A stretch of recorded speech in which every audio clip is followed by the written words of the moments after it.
দেখুন, আমি আগের দিন একটা গাছ দেখিয়েছিলাম, সেই গাছটাতে কি ফুল হয় আজকে দেখুন। দেখুন, সেদিনকে বুঝতে পারছিলাম না গাছটাতে কি ফুল হয়, তো আজকে দেখুন গাছটাতে কি ফুল হয়েছে।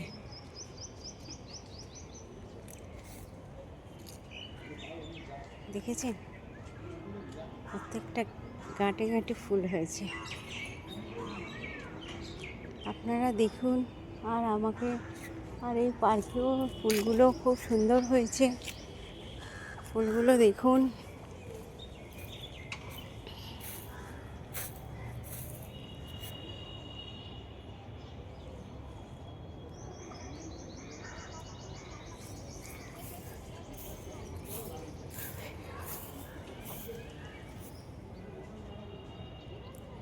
দারুণ লাগছে ফুলগুলো, প্রচুর ফুল হয়েছে। আপনারা দেখতে থাকুন আর আমাকে সাবস্ক্রাইব করুন।